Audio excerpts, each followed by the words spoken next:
이재명 대표 쌍방울 불법 대북 송금 의혹과 관련해 검찰 요청대로 오는 4일 출석하겠다는 의사를 밝혔지만 검찰이 거부했다면서 정치 수사라고 비판을 했습니다. 네, 국민의힘은 이 대표 요구처럼 2시간만 조사받고 나올 수 있는 특권이 어느 국민에게 있는지 돌아보라고 지적했습니다.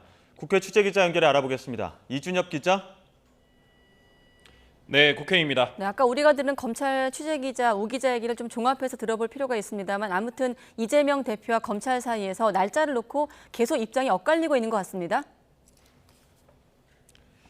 네, 그렇습니다. 앞서 오늘 오전에 이재명 대표는 쌍방울 불법 대북 송금 의혹과 관련해 오는 4일 출석하라는 수원지검 요구에 응하겠다는 뜻을 밝혔는데요. 이 대표는 다만 4일 오후에는 후쿠시마 오염수 해양 투기 철회를 위한 국제 화상회의가 있어서 그날은 1차로 오전 조사에만 응하고 추가 조사를 따로 받겠다는 입장이었습니다. 하지만 검찰은 종일 조사를 받지 않으면 4일 조사 소환이 불가능하다고 맞받았는데요. 이에 대해 이 대표 측은 검찰이 출석을 거부했다면서 비상식적인 정치 수사라고 비판했습니다. 이어 원하는 대로 조기 출석 의사를 밝혔는데도 이를 거부하는 건 검찰이 진실을 밝히는 것에는 관심 없고 오직 정치 수사로 이 대표와 민주당에 흠집을 내겠다는 거라고 주장했습니다. 검찰이 진실을 밝히는 것에는 관심 없고 오직 정치 수사로 이 대표와 민주당의 흠집을 내겠다는 의도 외에는 다른 해석이 어렵습니다. 국민의힘은 이재명 대표와 검찰이 일정을 놓고 신경전을 벌이는 것에 대해 이 대표는 조사를 받는 것이지 소풍 가는 게 아니라고 비난했습니다. 어느 국민에게 2시간만 조사받고 나오겠다고 할 수 있는 특권이 있는지 스스로 돌아보라고 지적했습니다. 다음번 출석 요구에는 단식으로 인한 건강 문제로 또 출석을 거부할 것이라 내다보며 단식과 맞물려 이번 달 내내 체포동의안이 넘어오는 걸 피하려는 심산이라고 주장했습니다. 이 대표의 단식에 대해서도 이해할 수도 명분도 없다며 체포동의안을 부결시키거나 사법 처리를 피해 내분 차단과 당권 사수를 노린 거라고 깎아내렸습니다.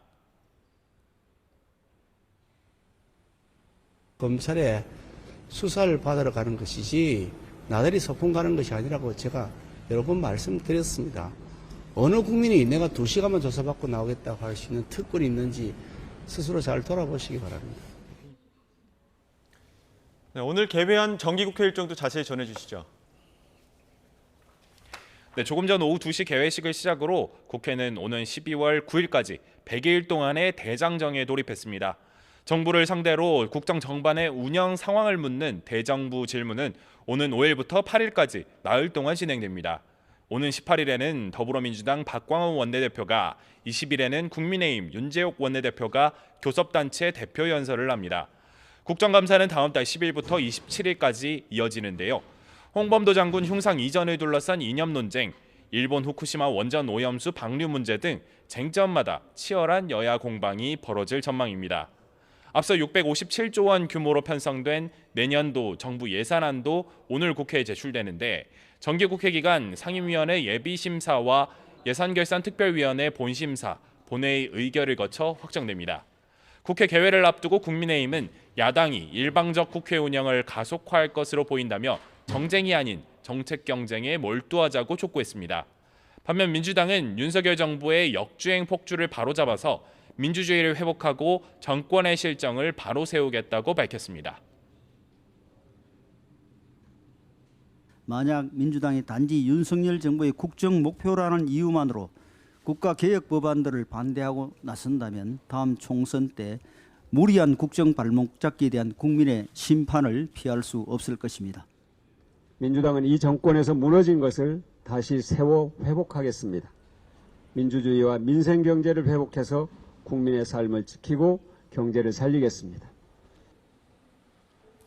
내년 4월 총선을 앞둔 마지막 정기국회인 만큼 여야 간 치열한 삿바 싸움이 벌써 벌어지는 양상입니다.